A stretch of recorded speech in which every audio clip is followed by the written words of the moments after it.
Hello and welcome to episode 4 of Cephalon Squared. I'm Cephalon Greg. I'm joined by Cephalon Lucas. How you doing? Good, mate. Good.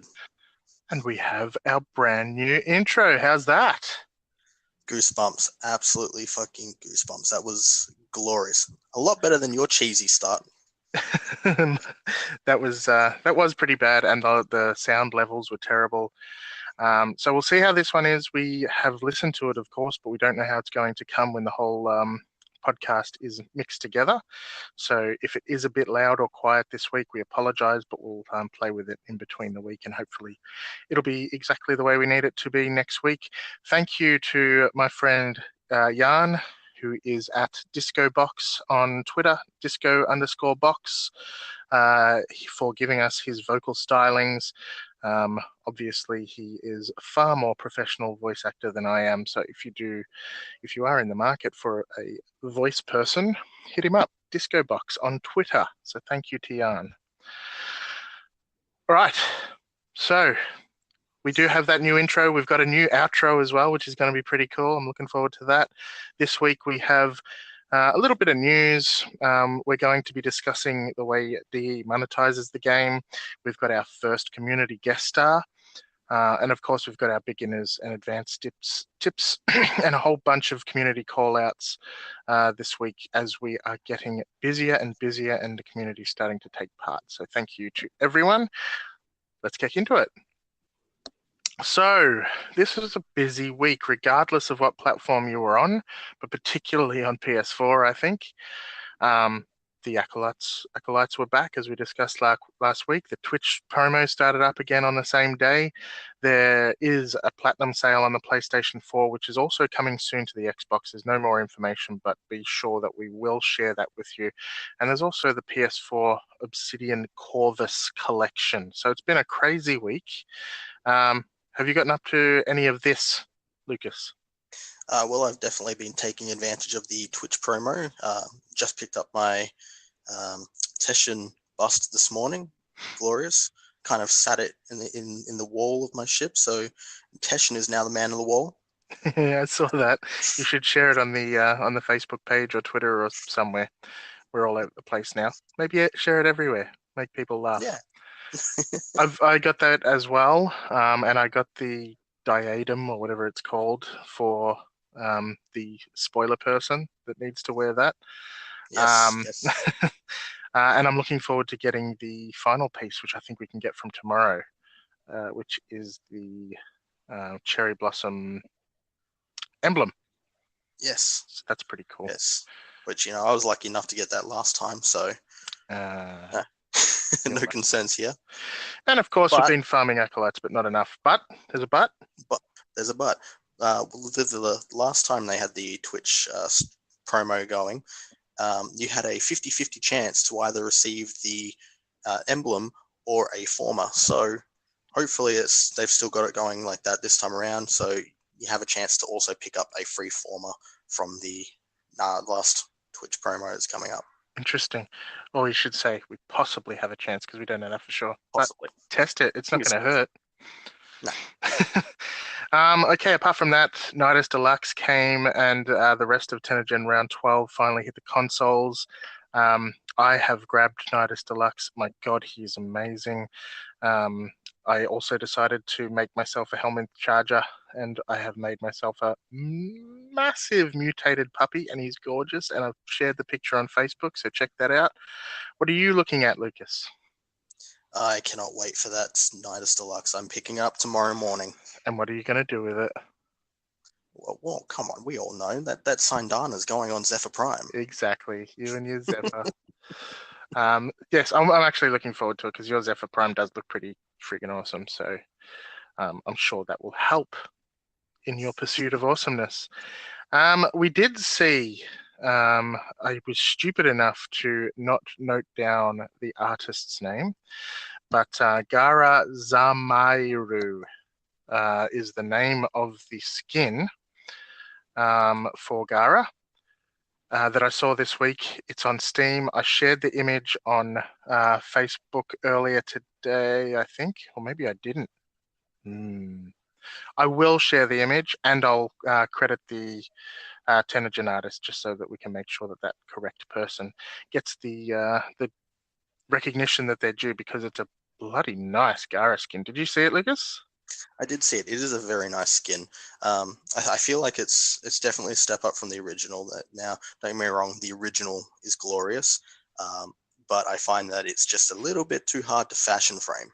Yeah, I'm not a massive fan of the original just for that reason. So this one, you could see a lot of the color channels. He or she shared a bunch of images online with different color schemes, and they all looked friggin' amazing. So I'm looking forward to it.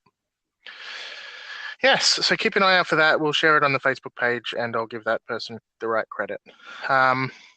Also, this week, Sheldon Carter from DE came back from his annual leave. He'd been on holidays, taking photos, doing all sorts of crazy things. When he returned, he started sharing things on Twitter in regards to the relay renovation project that they're working on. He said it's not very far away. He's feeling like it's coming soon.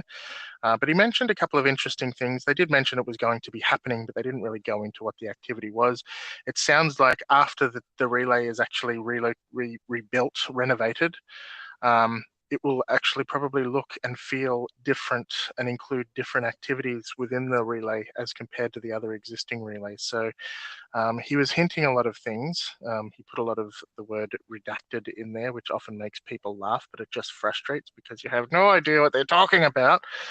But the other thing he mentioned is they wanted to use people's vault cash from their clans in order to be able to put it towards the renovation of the relays, but they decided not to do that because people will probably want to be redesigning their dojos. And he mentioned specifically the possibility of building K-Drive courses within the dojo, which just had me foaming at the mouth. So I had to mention that. Oh yes, especially with the dev stream from last week, how they mentioned they're going to be doing a sandbox room in the dojo. That means you can basically set up an entire room to be your own Warframe skate park. Yeah, it's going to be awesome. You might remember in an earlier episode I was talking about how I was a child of the 90s and I loved Tony Hawk's Pro Skater. Yeah, I'm going to be building myself a Tony Hawk's Pro Skater skate ramp in there. It's going to be amazing, and I just can't wait. Already, I can't wait. So that's really the news this week. There wasn't a hell of a lot, just little bits and pieces.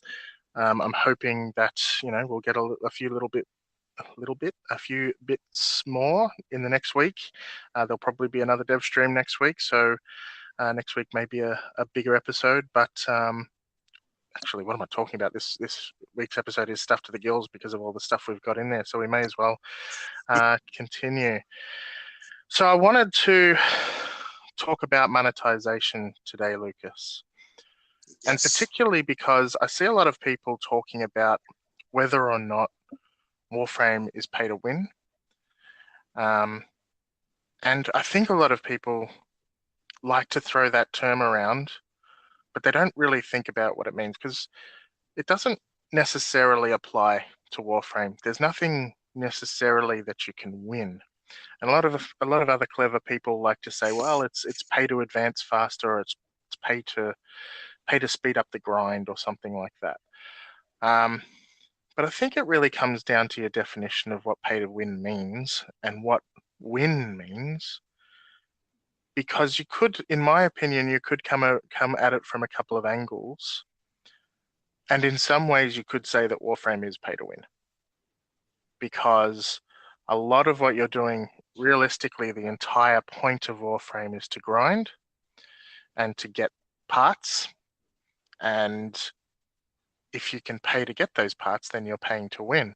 But is that a bad thing?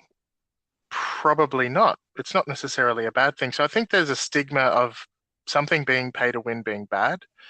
And just the fact that any game that attempts to monetize itself has a real negative stigma on it. So I wanted to get your thoughts around what DE's approach to monetization in Warframe, whether or not you think that the way that they've built things encourages people to spend too much, whether or not you think that it is perhaps a little bit too much on the pay-to-win side?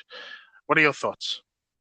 Well, first off, the pay-to-win thing, usually in games that you see that are pay-to-win, it's usually that what you can buy is not acquirable in-game at all. It's Yes. something that's only unique to the store. You can only acquire it by throwing down your credit card details. In this sense, with Warframe, that doesn't exist, unless you're counting Fashion Frame as the true end game. Then no, there's no pay to win. Another thing is you look back to our previous discussion, I think in episode 2, about endgame in general. Warframe doesn't actually have an endgame. So how do you pay to win when there's nothing to win? Yeah, Warframe really just is different levels of endgame right from the second you start the game. So Yeah. what a lot of other games call endgame is just the game in Warframe, which is really Exactly. interesting. Although I would slightly, I wouldn't disagree with your definition of pay to win earlier, because you did say, that certain other games pay to win means, you can't acquire that within the game, which is definitely an aspect of pay to win. But I think a lot of the biggest problem with pay to win is that people can, in other games, pay to be more powerful than someone else. So the problem with certain games, and I'll use Paladins as an example. In the past, Paladins used to be that you could pay to buy chests, and within those chests, you could get cards that other people who didn't pay would have to grind for. So by paying money, you could get those cards much sooner than everyone else, and therefore have a clear advantage over those people that didn't pay money. So that's really the biggest problem with pay to win, because someone that pays money can have an advantage over another player. But I think the beautifulness, the beautifality, the thing that's really good about Warframe is you can pay money, but you will never be anything any more advanced than any other player, because like you said, the whole game is end game. So you can buy a frame, or you can buy a skin for a frame, or you can buy whatever you like, but it's not going to make you more powerful, because it's the mods that make you more powerful, and you can't really buy those. You can, but you can't guarantee what you're going to get, and you can't buy the good ones, let's face it. Yeah. So, then you start to get into the nitty gritty of trading, because technically you can buy the good ones by buying platinum and trading that platinum for good mods. So there is an aspect of pay to win if you really want to go through that, but because it's not competitive, it doesn't matter. You're just ruining your own fun, in my opinion, by doing that. And if you're happy to do that, then hey, I don't care. It's your problem. But if you want to But spend the see, money. that also brings another point to the table. Mm-hmm. The fact that premium currency is actually tradable. Yes, it's brilliant. Yeah. So yeah, you can throw money into it. You can, I guess, in a way, say that it's pay to win, pay to get the better mods from people. But if you've got something of value, if you farmed for something of value, you could sell that to another player and receive premium currency in game. That way, you don't have to fork out your credit card details. You simply Exactly. just earn it. You earn it. You become a merchant in the game. Well, you can. I think that's the point. You can do it either way. You could potentially spend money to get those things, or you could potentially just grind for it. And whether or not you spend money or you grind for it, again, it doesn't matter. We can end up going down that same argument of mastery rank. So, for example, I've been playing only for a year. I've grinded my mastery rank like an absolute nutcase since I started, and I've very quickly gotten myself up to mastery rank 21. There are people who have been playing the game longer than me that probably only are about 13, 14, 15. And exactly. it doesn't matter what your mastery is. Mastery doesn't make you a better player. For me, I'm the collector type. I like to collect things, and that's the reason I do it. And once I'm finished collecting everything, hey, I'm going to have to move on to the proper end game, in inverted commas, and start building badass endgame weapons, which I've already started doing, of course. But yeah, you're buying yourself no clear advantage, in my opinion. But I think one of the biggest problems with Warframe is the way that it's clever what they've done, because every 3 months there's a new Prime Vault and a new, sorry, not a Prime Vault. Something gets vaulted and there's a new Prime Warframe every 3 months. Every 6 months, the vault opens again and you can buy some other stuff. So basically, about every 3 months, you can spend a lot of money on the game if you wanted to get that stuff quicker, or you can farm for it. My problem is I think maybe the pricing is a little bit on the high side. If you're like me, who is far too easily tempted by those things, you could end up buying something every 3 months. You could end up spending money on one of those Prime Warframes every 3 months, which means $100 a quarter. And that's massive. Yeah. I also question some of the pricing for certain items within the game. $20 for a slot. You only start with 3 or 4 slots, which is frustrating. I'm wondering whether or not D could be a little bit more generous with slots, whether or not they could remove the capability to pay for things with Platinum. But I think if they did change anything, so being realistic and taking off my, criticism hat and putting on my business hat, if they changed anything, they're going to have a huge effect on the economy within the game. And that's the problem. I think the reason why, for example, you can buy one, what's a premium currency you can buy? Mutagen mass, for example. You can buy one mutagen mass. I think it's 10 platinum for one. And often you need 10 to build a warframe, which means if you, not a warframe, but a weapon. So if you wanted to build a certain weapon and you needed mutagen mass, you'd have to fork out 10 plat for each individual mutagen mass. And I think that's valid, because what they're trying to do with mutagen mass is they're trying to make you work for it. So if you can buy it easily and it's cheap, it wouldn't make sense. So even though it seems ridiculous that you're paying that amount of money for just one mutagen mass, if they make it 1 platinum for 1 mutagen mass, why work for it? That's true. That's true. I was actually having a similar discussion with one of our clan members earlier, and he mentioned that the former, he has a bit of an issue with the former. You can buy one former for, I think it's 25 plat, or you can buy a pack of former for 35 plat. And he feels like he's almost forced to buy the bundle.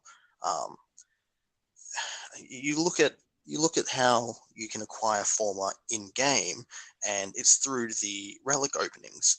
But then you've got to build. Like, you only get given a blueprint, and you've got to build the former from that blueprint. But that one former takes 24 hours to build. So I can see where, in that general retrospect, it feels that you're forced to spend that platinum. Yeah, I think the cooking time is a bit steep. That's exactly what I was going to say. I did have the thought earlier where, maybe even keep the 24-hour cooking time, but make it that you can make more than one former at a time. Cap it maybe at 5 former. So 5 former every 24 hours. Well, there'd be no real difference between that and just reducing the amount of time to build it.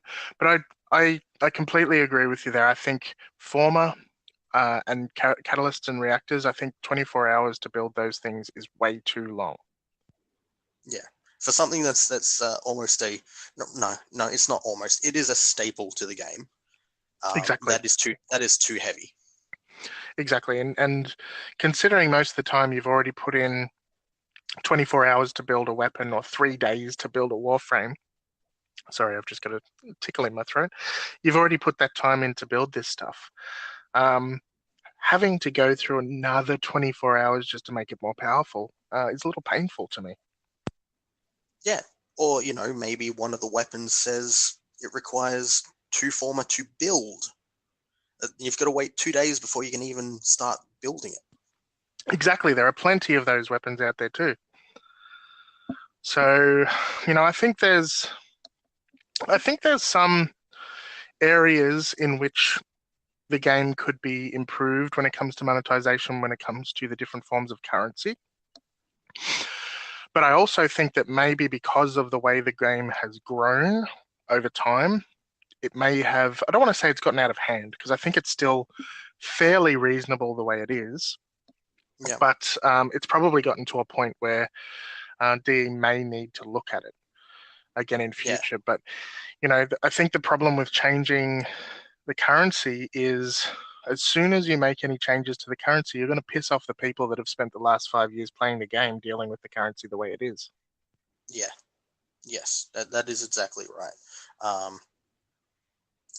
And looking at how they are trying to develop the game now, it feels like they're trying to make it more user friendly. So I can imagine at some point they would look at the monetization of these things and think, is there a way we can make it more fair for new players? And as you said, if they do, a lot of the older players will get shitty because they've spent so much putting into what the current system is. Mm. And yeah, it's a bit of a tough one to grasp. Yeah, and I think the new player part is the most valid part, because for players such as myself and yourself who've played the game for so long, we know how much time we're going to put into the game. And we also know how much, we appreciate our feelings for the game. And from my perspective, for example, I just bought the Brawn and Brains and Brawn pack for the unvaulting. I bought the dual pack, and that's $80. But I'm happy to $80 Australian. But I'm happy to have purchased that because DE deserves my money. I haven't bought anything for the last 6 months, thereabouts, in the game. So I felt that it was worthwhile me spending another $80 for all of the hours that I have put in the game and all of the hours that I will put into the game as a result of that purchase. I probably will end up purchasing some Platinum while it's on sale as well, because I know that buying it now means I won't buy anything else for another 6 months. So, I think the newer players who are starting out the game, who only have a couple of slots, it doesn't take very long. I think it's probably only about 20 hours before you're forced into a position where you need to start thinking about how you're going to get certain items that are hard to come by. Yes, yeah, and at the same time, when you start building frames and weapons, you've got to start thinking, do I want to keep this frame? Mm-hmm. Should I sell it to make space for the next frame that I'm going to build? Yeah, it just, yeah. Exactly. All right, so I didn't want to go too deep into that topic, but I think we both sort of had similar opinions. Is there anything else you wanted to say about monetization before we move on, Lucas? No, just apart from the few little things that we've complained about, it is definitely fair. Everything, well, just about everything is acquirable apart from Fashion Frame. And I especially like what they're doing with the Ten-O-Gen side of things, how they're actually giving back to the community through that retrospect. Yeah, exactly. So the Ten-O-Gen is a great project plan, whatever. It's really good that they get their fans to design for the game, and those people that actually get chosen to be within the game get their dues as part of that. That's fantastic. It's fantastic of DE to do that. So moving on, the next thing we have is our very first community guest star. So this is William from the Cephalon Squared and the Warframe in Australia and New Zealand Facebook pages.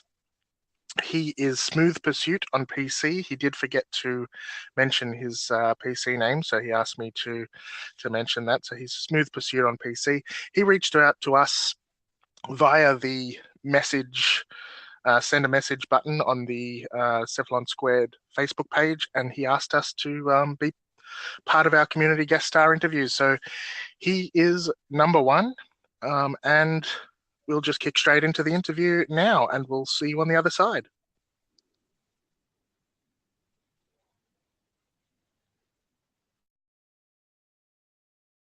Okay, this is pretty exciting for us. We have our first interview, so our first community guest star. We are excited to welcome Cephalon William from our Facebook page. How are you going? I'm well, Cephalon Lucas and Cephalon Greg. How are you? Very good, thanks. And yeah, thanks for reaching out to us. Yeah, Great to have you aboard. Not a problem. It was an honour to be chosen as number one. So I feel synthesized. Nice. Alrighty, so we'll kick straight into it. Tell us, who you are. Where do you come from? What obviously you're Australian with that similar crazy accent, but what platform do you play on? Okay, a quick rundown of myself. My name's William. As you said, I'm 45. So an older gamer or grandpa gamer. I'm sure some of the younger viewers will want to term me now. But spent 17 and a half years in the military, got out, and now I'm in coal mining. So you guys are part of my fatigue management strategy at 3 a.m. in the morning. Oh, wow. I hope we don't put you to sleep. No, you keep me awake. It's going down the hill to get the coal so you guys can have the electricity to make the show that keeps me awake. So Awesome. Of life, you could say. It is, yeah. As far as the game goes, I'm on PC, part of the PC master race, quote unquote. I'm MR12, so still very new. I consider myself still very new. Only played 200 or so hours now, 9 days.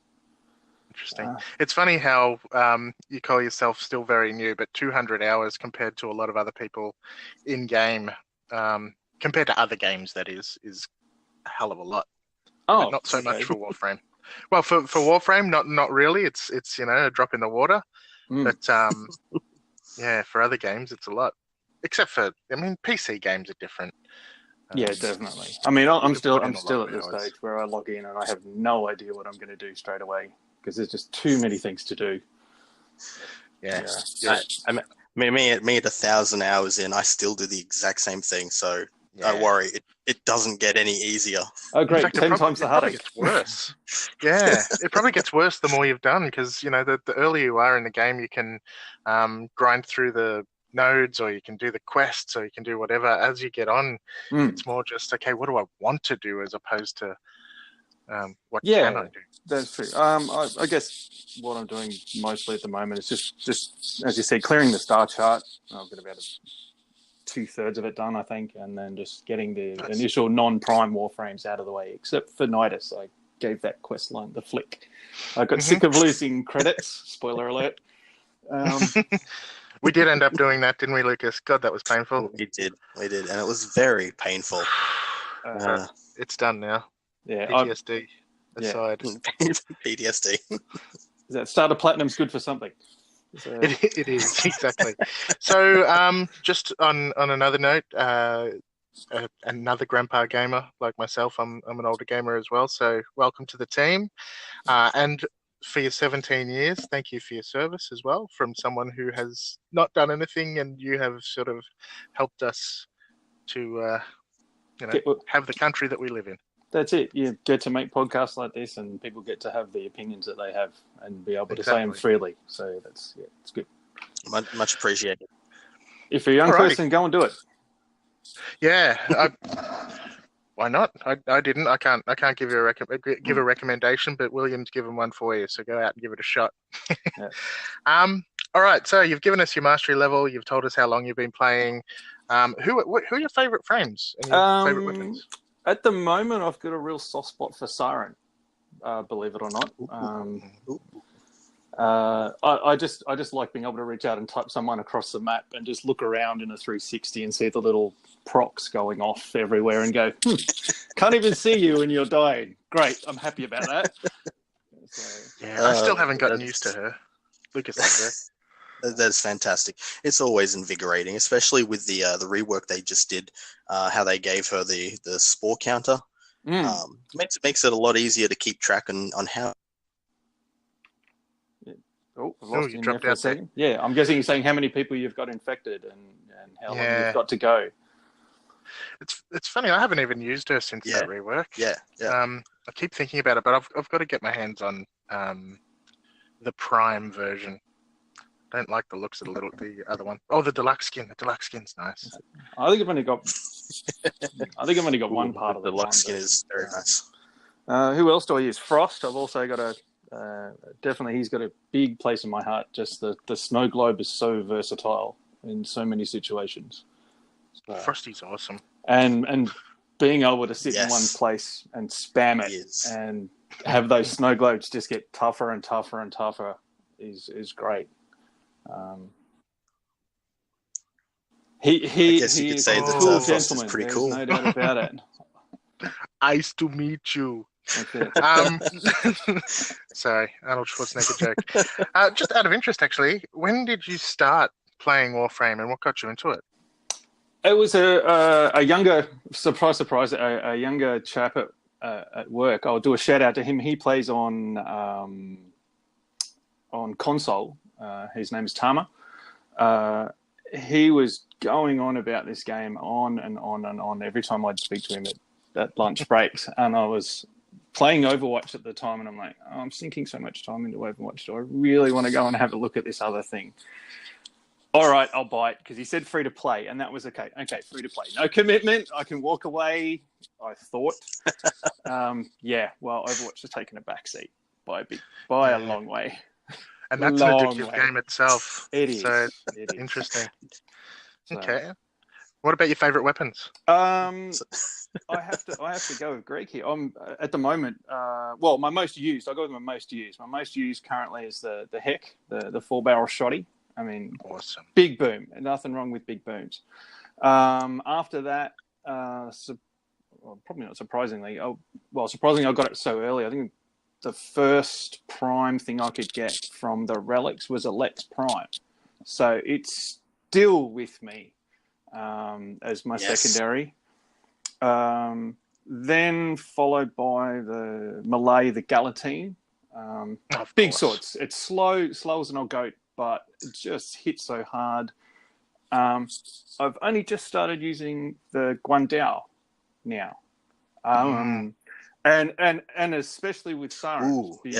All good choices. I haven't got the primed reach yet. I've just got a normal reach. But just being able to swing around and just hit those little spore balls on things, just keeping that proc going, doing your ninja stuff through the air, or parkour in my case. Being an older gamer, it's quite sub-parkour. But arthritic parkour. Yes, definitely sub-parkour. There's no doubt about that one. I'm usually last to the end of the mission. That's all right. I bump into all the door frames. Me too. For some people, a minute is an excruciatingly long time to wait for me to get to the end. I play door frame, not Warframe. That's right. Then, as far as for companions, I've got the Taxon with the R-Tax. So you basically your starter one. Nice. And if I don't take the Taxon, I'll take the Helios, just so I don't have to scan things in the middle of battles. That's really, really handy. That's the only reason I use the Helios. That's it. I'm getting Samaris reputation and not even seeing what I'm looking at when what's getting scanned. It's just great. It's cool. Thanks, mate. You've done it for me. Brilliant. Awesome. All excellent choices. So what's one of the most enjoyable things that you find in the current state of the game? Reading that question is Stan. That was actually probably the toughest one to answer because I've come in late, realistically. I mean, this game's 5 years old now? 4 or 5 years old? I'm not sure. Yeah. So all the bugs have been ironed out. Yep. So everything's great at the moment. I'm still in the honeymoon stage of, as I said, what am I going to do today? Do I do sorties? Now that I've finally got sorties being able to do that. Do I grind rep? What am I going to do? Do I do just the alerts, or these new guys that just sprung up, the angst, misery, torment, malice, the new acolytes? Do I do that now? Yep. Oof. So Definitely much to do. Okay. And with Fair. I mean, I was going to say there's a lot you missed earlier that all of us missed because the game's changed so much. But there's so much to do now. You're right. Yeah, but things seem to be kind of rolling back around as well. So by the sound of it, like as you said, I think it was the podcast before, or it might have been one I was listening to. The tactical alerts hadn't happened for ages. Yes. And then all of a sudden they came back. Well, Yes. what goes around comes around by the sound of it, which is good for someone like me. And I guess guys like you that might have missed something that's got a 4% drop rate, now you've got a chance to get it. Exactly. Argon Scope, I'm talking to you. Yeah, Lucas just got it yesterday. I've got some plat. How much? Ah, so good. Finally. Wrong platform. Well, if I pick up a second one, wrong platform, but if I pick up a second one, maybe. Yeah. I'm still only at Venus though. It's taking me forever. Right. I need a better rig before I'm able to jump on PC. Okay, did you prepare a discussion topic for us? Well, the secret topic. Yes. It's probably secret to more people than I thought when I first started playing. I think it was about Mastery Rank 3, and coming from Overwatch, where voice chat can be either a boon or a bane depending on the team composition you've got and who you've got in your team. I quickly found out that, especially I'm sure for console people like yourself, voice is just a normal part of the game. But it's a nightmare. Well, there you go. See, I'm not a console, but you guys have probably had that. It's kind of inherent. Well, the first time I found the letter C for those people on PC that don't know that the game's got its own inbuilt voice. I found that pretty quickly, and I think we were doing a survival mission, and we were running to the first capsule, and I said, "Hey guys, let's try and find a choke point." And these 3 frames, all in unison, just hit the brakes, and just stop dead for like 2 or 3 seconds, and all of a sudden, how did you do that? Is there voice in this game? And I'm looking at this now, and these were like guys that were like 23, 15, 18, and I'm like, oh wow, yeah, definitely. Oh wow. That's interesting. So you don't automatically default into chat in PC? No, you've got to press and hold C. If you haven't obviously bound the C key to something else, press and hold C, and you can talk. Damn. Beginner's tips from William. There we go. Have fun at other people's expense, watching them all stop for seconds doing nothing. That's interesting, because on console, you basically are automatically into chat unless you opt out or unless you put yourself into a private party or something like that. Yeah, see, I mean, people use Discord and all those type of programs. I don't know if people still use TeamSpeak, talking from a grey haired perspective, but yeah, it's got its own voice chat, so use it. Please use it. It's so handy to be able to coordinate, like a choke point or something. So, okay, we're going to defend here at this choke point. Frost globe goes down, everyone stay in the globe, Brilliant. Rather than ninjas going everywhere all over the place. And you're right, you're going, watching my little affinity thing going 3, 2, 1, 1, 2, 3, 3, 2, 1, 1, 2, 3. Just stay still. Wow. So you've actually blown my mind. I expected you to come in and just to have a simple chat topic, and yet you've come and brought your own tip. Study. And it's a damn good one. Oh well. Yeah. I've set a bit too high. I'm sorry for whoever's next. That's all right. Yes, whoever is next, if you are unable to surprise us, I don't know, no cookies. Lucas sends cookies. No cookies for you. Keep telling us, no one's an expert, so there's going to be little gems out there everywhere, and I'll be listening. That's for sure. Yeah, exactly. And thanks for raising that, because the only reason I say that every single damn week is because I know there are people out there who are going to tell us we're wrong. and so are they. Oh, for You sure. know, For it sure. doesn't matter. It's a game. Yeah. Enjoy it. And Exactly. As you just pointed out, obviously there were people around the 20 mastery people rank just don't point know. that They just didn't don't know. realize this existed. And it's surprising. So, I suppose I'll give, Yeah. if I'm allowed to give one other tip Well done. that I found Yeah, really go for helpful. If you're a shift worker like me, and this is obviously PC only, you can go into the options and under the gameplay tab, you can change your region and set your region. So for Oceania or North America or whatever. For someone like me that you know is up all hours of the day trying to prep for night shift or come off shift in the morning on when everybody else is at work, don't be afraid to go over and change to the North America server or one of the others and play with some other people, get some other perspectives, talk to them. Yeah, there's a huge community. It's a really good community. It's friendly as anything. You're doing yourself a disservice not doing that. You really are. That's word from the old grey-haired wise. Well, there we go. I think we need a third Cephalon. He's got more knowledge than we do. Well, thank you, William. We really appreciate you coming on and being our first community guest star. Do you have anything you want to promote? Anything you want to shout out? The Facebook page. That's the only reason why I'm here. And was, like I said, I saw the Facebook page and I said, great. And I think it was one of the first posts I put up said, put some new people on, put some more, get a perspective of everybody. Yes. And so I feel thanks for that suggestion. Big shoes to fill coming on as the first person and a newbie.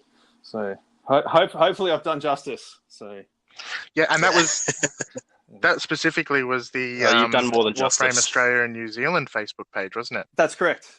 I recall that. That was when I first had the idea to do a podcast and I asked people for some advice and you were the person who got on there and asked to, yes, thanks for that tip because that started to get my brain thinking about how we could sort of involve the community more. So here you are. Fitting that you are the first person, and it didn't even strike me that you were the one that made that suggestion until you just said it. Well, there you go. So thanks for that. And did you want to? Is there anything about yourself that you wanted to plug, or are you just happy? I can't really. Due to the restrictions and stuff that the place I work has, I can't really plug anything. Fair enough. Social media being, the way it is, it's a bane and a boon. So. Understand. All right. Excellent. Well, that's fair enough. Exactly. Thank you so much for being on. It's been an absolute pleasure, Cephalon Lucas and Cephalon Greg. Beautiful. Thank you. Thank you for everything. Thank you for the wonderful advice you've given and an insight into your and for being an active member of the community. Career. Thanks again. No problem. Thank you. Okay, that was our interview with William. He was a really good, really nice guy, and he had some really good ideas, which was fantastic. So keep in mind that you could be our next community guest star. We'll probably do these little episodes in between dev streams when we've got that extra time. There's less things to talk about. But please hit us up. Be our community guest star. And don't forget that we also do community spotlight interviews with Twitch streamers and YouTubers as well. So if that is you, if you are a Twitch streamer or a YouTuber for Warframe, let us know, and we can do a longer interview with yourself, talking about what it is you do and where you do it and why you do it. Yes, hit us up. Alrighty, let's kick into our tips. So last week for the beginner tips, I gave my thoughts as to good starter frames for the early game of Warframe. And this week I'm continuing with the same kind of idea, but this time good early weapons that you can get within the game. So keep in mind that there are many weapons that are locked behind mastery, which means that until you actually hit a certain mastery level, mastery rank, you can't even use the weapon. And in many cases, you can't even build the weapon. So that's why I'm sharing this list, because there are a lot of good weapons that you can get from pretty early in the game that you may not even be aware of. Of course, at the same time, you should probably build a lot of those crappy weapons because you're going to have to do them for mastery at some point. So maybe do them earlier in the game is better than doing it later in the game, but in the end, it doesn't really matter. you've got to do like I'm suffering at the moment. You are certainly suffering, and I'm going to be suffering through a hell of a lot of melee weapons because there are so many of them. So many of them. Melee weapons they can handle. Yeah, they are. They go quickly. So I've chosen to do up to Mastery Rank 9, as our good friend William just said in that last interview. He is Mastery Rank 12, and he still considers himself a bit of a beginner. So it's hard to say what's what. Last episode I went up to Saturn, I think it was, and probably by the time you get to Saturn or Uranus and Neptune, you're going to be about Mastery Rank 8 or so anyway. So going up to Mastery Rank 9 is probably fair for some good early weapons. But realistically, the reason I want to call all of these out is because they're all really good weapons that you should be using at some point in your career. So even if you're Mastery Rank 12 or 15, if you haven't used some of these weapons, go chase them down because they're worthwhile. Starting at the bottom, and I am trying to ignore clan tech weapons, so weapons that you can only get from your clan labs, because the reality is at Mastery 1 to 4, for example, you're probably not even in a clan as yet. If you are, there's plenty of good weapons out there, but I'm trying to ignore them except for one that's really good. So at Mastery Rank 2, you have access to the Boltor, the Base Vectus, the Boltus, which is a set of tonfas in the Boltor range, the Furus, and the Sonicor. So the Furus and the Boltor you get from junction rewards. The others you can buy from the market. So I really recommend the Sonicor because it's super cool at low levels. It's just a fun weapon. Doesn't really scale well, but at low levels it's really fun. So the Boltor, Vectus, Boltus, Furus, and Sonicor are great at Mastery Rank 2. The only clan tech weapon I wanted to mention is the Atarax, which you can get from Mastery Rank 2. So if you are MR2 and you are in a clan that has researched the Atarax, go get that bad boy because it is good. At Mastery Rank 3, there's the Galatine. You've probably heard of people talking of the Galatine Prime, which is one of the most powerful, if not the most powerful, melee weapon in the game. The base level Galatine is pretty damn powerful in its own right, and you can get that from Mastery Rank 3, so do so. At Mastery Rank 4, you've probably heard people talking about the Heck. Go get that. It's great. It's one of my favorite guns in the game. There's also the Guandao, which is a polearm with a big long blade on it, which is fun to use, or so I have heard, because I haven't used it. What are your thoughts on the Guandao, Lucas?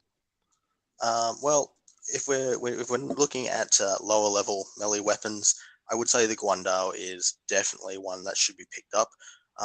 For a lot of the end game, I guess, that I have played, I have used the Guandao a lot.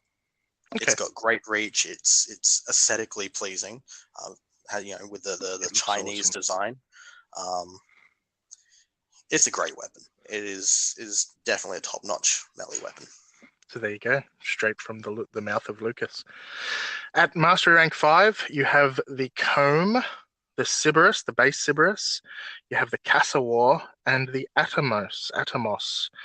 The Cassawar is very similar to the Guandao, probably a little bit more powerful. So if you did enjoy the Guandao, check out the Cassawar because that's really good too. The Comb is just a fantastic semi-automatic or automatic shotgun.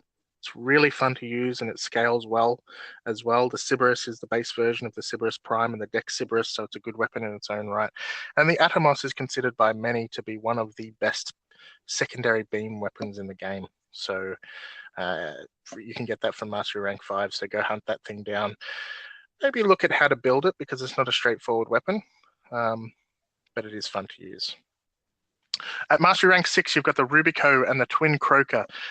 Twin Croaker probably is not so easy to come by because you do need Kuva. So I just realized that when I mentioned it, and I shouldn't include that on a good beginner weapon. It is good though. But I don't know why it's only Mastery Rank 6 for something that requires Kuva, which is a mid to end game resource. The Rubico though is a fantastic sniper rifle. It is really good. It just has a shitty bloody scope on it.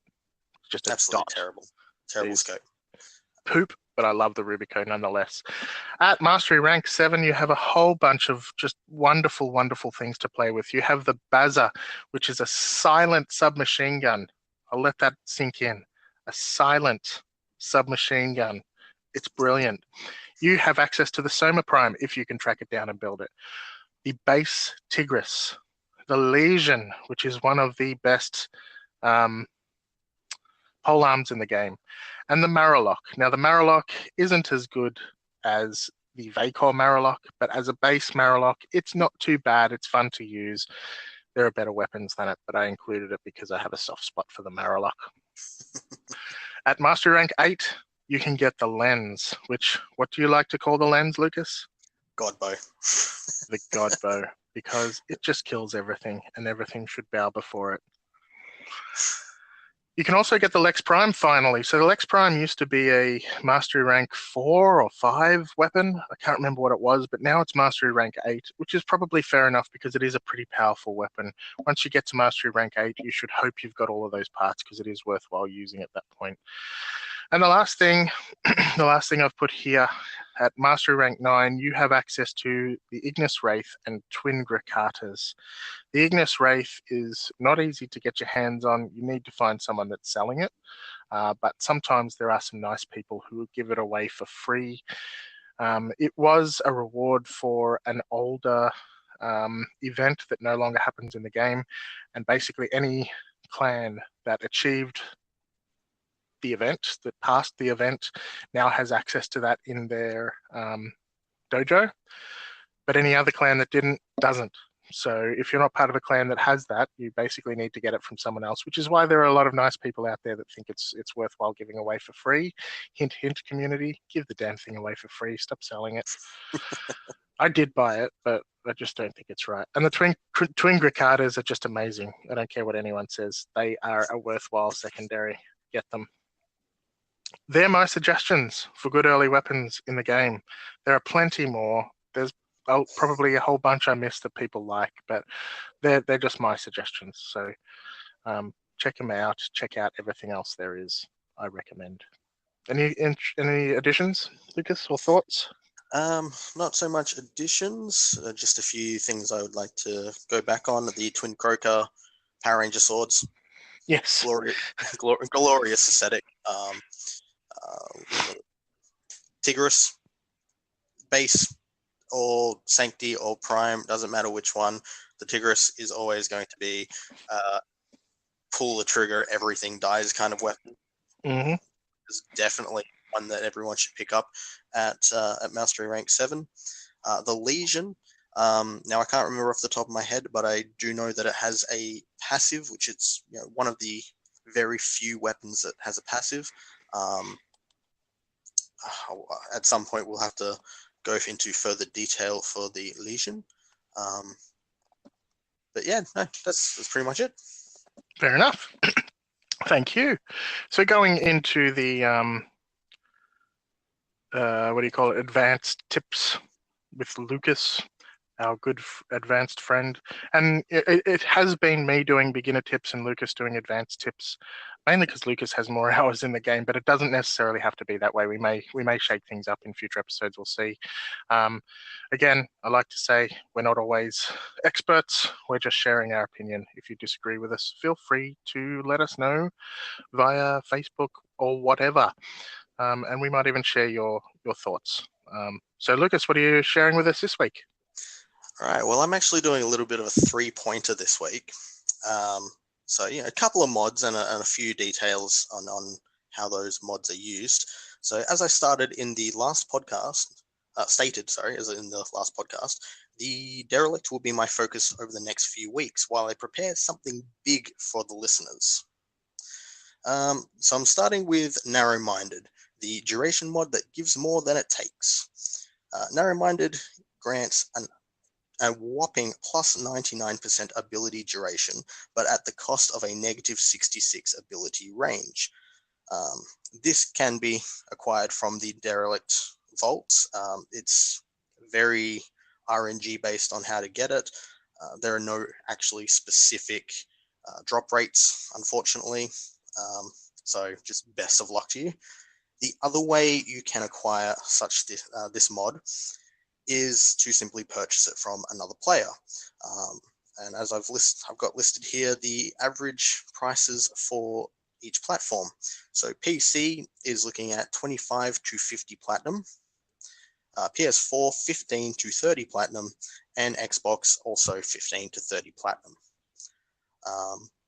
A few examples as to where this mod can be quite handy are on Loki's invisibility. His invisibility isn't based on range at all, so you've got nothing to worry about in terms of losses there. And also Volt's speed, two really good examples. Now, if you don't really care too much about the range side of things and you're just wanting to min-max that duration, it's also good for all of Octavia's abilities, and in fact, most crowd control abilities in general. Now, I'm going to throw it back to you and ask if you've got any frames in mind that you would like to throw this much duration onto.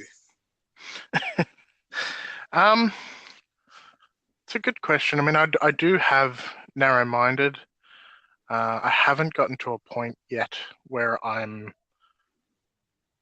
deciding what to put it on, though. So there are a few builds I'm working towards in the game, but narrow-minded isn't really at the top of my list for any of them. However, Rhino would probably be someone I would choose for. I mean, you do want the range for his raw, though. Because you tend to be, I mean, we do use his raw out on the Plains of Eidolon, for example, just to give everyone that additional damage. And sometimes you might not be so close to your colleagues, but at the same time, duration is a good thing. Valkyria probably would be a good one as well, just because you want to have duration for certain things. But if you're using her Endless War augment, or if you're any good with your energy conservation with Hysteria, you're probably just going to be endlessly using it anyway. So now I'm glad you actually brought up Hysteria, because Hysteria being a channeling ability, so you have an energy drain per second. Did you know that duration actually applies to efficiency on draining abilities? Interesting. How does it work against efficiency, though? Well, it doesn't actually do anything to the cast itself, but because you're trying to prolong the ability, that cost is actually dropped. Reduced. Yeah, so I actually went through and tested this a little bit on a few frames myself, because I was looking to try and build a endless Pixie Titania. Base stats for Titania's Pixie mode is a 5 energy per second drain. By throwing a maxed out narrow-minded on Titania, it drops it down to a 2.5 energy per second. That's pretty good. So that's definitely something to keep in mind, especially with your Hysteria. Like, you can definitely tweak your Hysteria a little bit and try and get that little bit of extra efficiency. Yeah, definitely. I mean, it just comes down to whether or not I would prefer to use the Endless War mod or the narrow-minded mod, because there are certain other slots on there that I'd probably want to have filled with other mods. But that is worth looking into, because Endless War, you're not necessarily invulnerable, whereas you are in Hysteria. So that could make for an interesting build.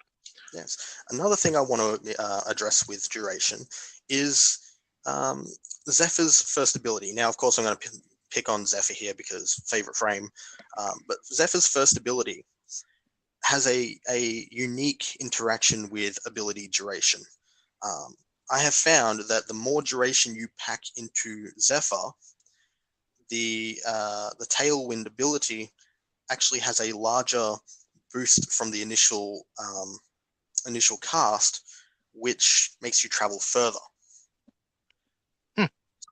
So not really something you would use in normal missions, but if you take it out to the open map like Plains of Eidolon, you can travel across the map in all of 5 casts of the first ability. At the moment, with my particular build, I've got a 250% duration, and that's easily 250 meters on the first cast. And it goes zoom, because I have seen it. It goes zoom. It certainly does. Interesting. Okay. There's some different ways of using narrow-minded that I hadn't really thought of there. That is very cool. Anything else to add with the narrow-minded? No, I'm done with the narrow-minded. So next, I'm going to move over to Overextended, which is another mod you can acquire from the Vault Runs. Now, this beast of a mod grants a plus 90% range at the cost of a negative 60% ability strength. Again, purchasable from other players. The averages are about PC 30 to 60 plat, PS4 15 to 25, and Xbox 20 to 50. Now, again, as I said in a previous episode, these are averages, so don't shoot the messenger. Now, this mod actually has a unique effect with Nova, and in particular, Nova's ability, Molecular Prime. The speed debuff that Molecular Prime has is reversed by the negative ability strength that Overextended offers. Yes, and that's how you build the Slova. That's Speed Nova. This is how you build Speed Nova. Slow Nova is more ability strength. Speed Nova is less ability strength. Okay, I got my Slovas the wrong way around, but that's all right. Other useful points for Overextended are Nyx's Chaos, because more range. There's no ability strength required behind Nyx's Chaos. It just spread the love, spread it. Necros's Desecrate, more range to pick up all the loot, and also Loki's Disarm. That's an interesting one. Both Desecrate and Disarm are very interesting ones that I hadn't even thought of, and I love my Necros. That could come in handy. Yeah, definitely. If you've got anything else to say, Greg? Not really. I don't have Overextended, so I haven't put any thought into it at all. I guess we're going to have to do some Vault Runs. I'm going to have to do some Vault Runs, because I wouldn't mind making a better Desecrate build. All right, cool. Thank you, Lucas, for your Vault Corrupted Mods overviews. And we'll have some more next week, I assume. Definitely. This week we've got a couple of community call-outs. The first thing I wanted to look into or go over or mention was the lore videos that have been made by My Name is Bife. So My Name is Bife was or still is a Destiny YouTuber who has sort of branched out in recent times. He's a bit of a lore master, so when it comes to a lot of the Destiny stuff, he used to make videos about Destiny lore, and more recently he has made some videos in regards to the Warframe lore. Now, the way he does things may not be everyone's cup of tea. He has a very serious voice that he uses to read his scripts. That may not work for everyone, but the content is especially good. It really is. I've watched all 4 of the videos that he's made so far for Warframe, and it's really helped me understand Warframe a hell of a lot better. I recommend them to everyone, although I would say if you are a new player and you haven't played The Second Dream, do not watch past the first episode. So only watch the first episode. The second episode is about the Second Dream. The third episode is about the War Within. And the fourth episode is about the Sacrifice. So if you don't want spoilers, make sure you don't watch any episode that you haven't watched. Now, you did watch some of these. Lucas, what were your thoughts? I actually watched all of them. And it was good to have a fresh set of eyes on the lore, because there were definitely some points that I hadn't actually thought of myself. As you know, I am a bit of a lore buff as well, and I also like to do lore speculation. Well, not so much speculation, but lore theory. You certainly do. But I enjoyed this, and I actually found his voice very soothing, and it came across as very, what I'm looking for, noble. It had a very noble feel to it. So definitely a good watch. Yeah, definitely go watch it. Go watch his videos. Yeah, very professional sort of production values as well, which is good. Now, wanted to mention something when it comes to lore, because we do have people who ask us to cover lore in these podcasts, and it is really difficult because it's hard to know where our listeners are up to in the game, and we don't want to spoil anything. Nobody wants to spoil anything because the story of Warframe really is good, but it takes you up to 100 hours to get through it all.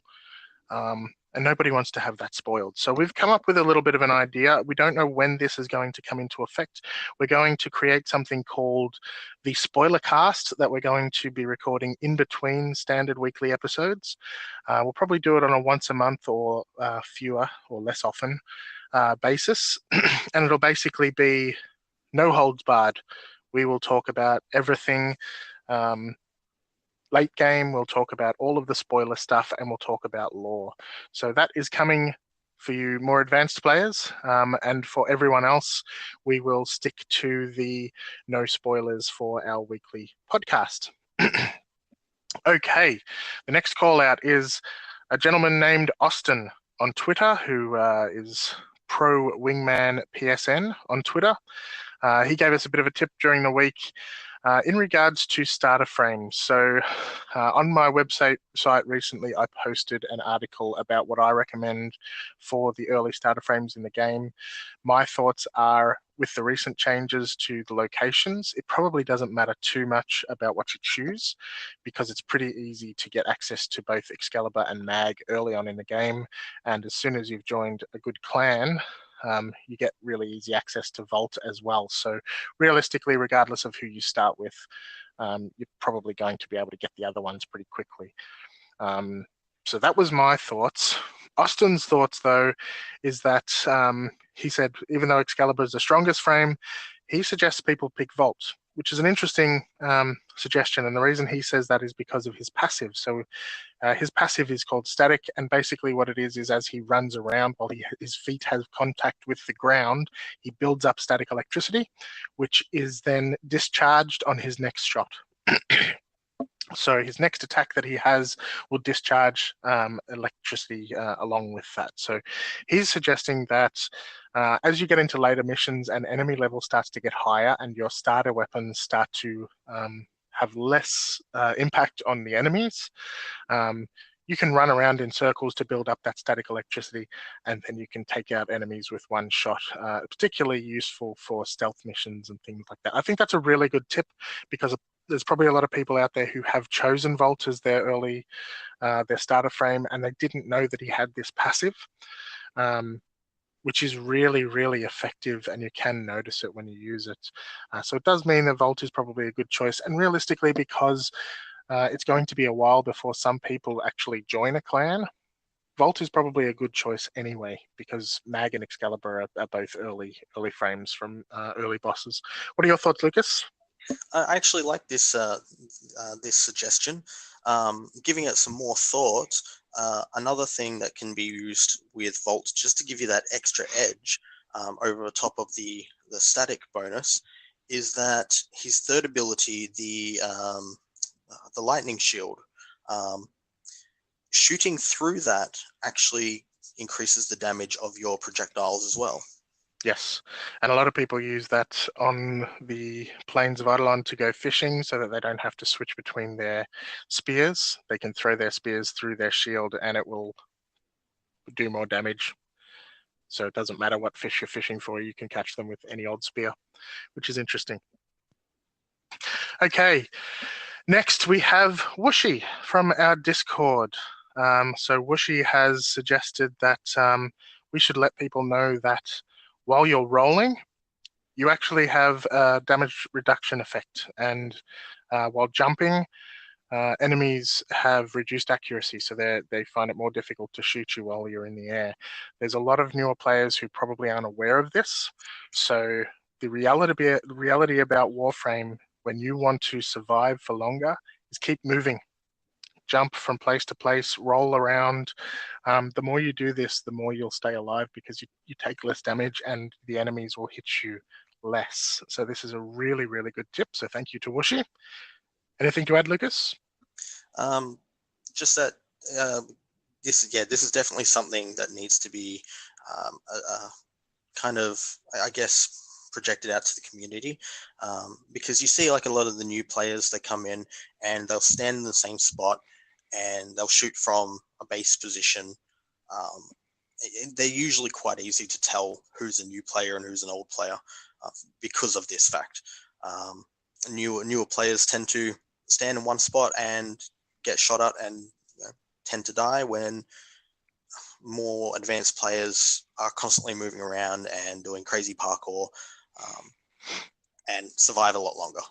Yeah, and it's how people survive for hours and hours in different survival missions as well, with enemy levels that are over 150.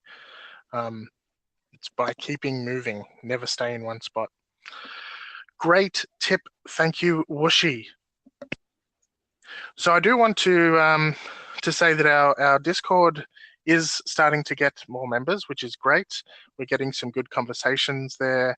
I'd like to be able to build up some of the communities there. I'd like to have more PC, Xbox, and PSN people there, so you can, potentially start to recruit, or you can play games together. We do have a few people there representing those different communities, so it'd be good to see if we can build that up. We share some of our fashion frames there. We have some good discussions about, so one of the guys shared some information about a forum post today. We had a bit of a discussion about that. So join our Discord, join in the discussion. We're always around. We're constantly chatting there. The Facebook page has really taken off, so thank you to all of the listeners that have joined our Facebook page and are commenting and joining in. There've been a few people sharing things on the page, which is great. So we're starting to see a lot more happening there. Lucas and I are starting to post a lot more there as well. We just want to share as much as we can everywhere. So before we close out, anything you got to say, Lucas? No, just thank you to the community for all the support, and I hope it continues. We are doing our best to get the information out there that players of new experience and old experience want to hear. Yeah, and we don't necessarily know what everyone wants, so tell us what you want to hear. We will cover it. I mean, a couple of these things that we've covered today were specifically requested by individuals in the community, so let us know what you want to hear. All right, to close out, as you know, we have our Facebook, we have Discord, we have Twitter, we've got our email address that you can contact us on. Contact us through all of these things. We now have YouTube. We're just posting this content directly to YouTube at the moment, so it's nothing different. If you've already listened to the podcasts, then there's no point in going to our YouTube and checking anything out, but we would really appreciate it if you could give us a subscribe just to boost those numbers and get the podcast out there for other people to see. You can, of course, leave messages for us on Anchor. It's really easy for us to actually include them in the show. So if you leave a message for us on Anchor, we can include it in the show, and it could be a question, it could just be a shout out, it could be whatever you like. So download the Anchor app and leave us a message. I think you can go for up to a minute. Of course, we'll vet them, but feel free to do that. And of course, now that we're on all of the podcast platforms, please give us a rating. The reason we're asking for this is because it is a lot of work to do all of this. We probably spend a good 5 or 6 hours at the moment putting work into during the week, the podcast, and as it becomes more popular, we'll be putting even more hours in. So to make all of that worthwhile, we'd love to be at the top of the rankings for podcasts, and the only way to get there is to get ratings from your listeners. So if you can help us, spread the word, tell your friends, tell people while you're playing with them on Warframe to give us a listen, that'd be really fantastic. The more we grow, the more excited we get, the more content we can provide for you. If we're doing a good job, let us know, and let us know by supporting us. Anything to add, Lucas? Nope, I think you pretty much covered all bases there. Beautiful. All right, you're about to hear our new outro. I hope it's not too loud. Thank you very much for listening, and we'll see you next week for episode 5. Bye-bye. Bye.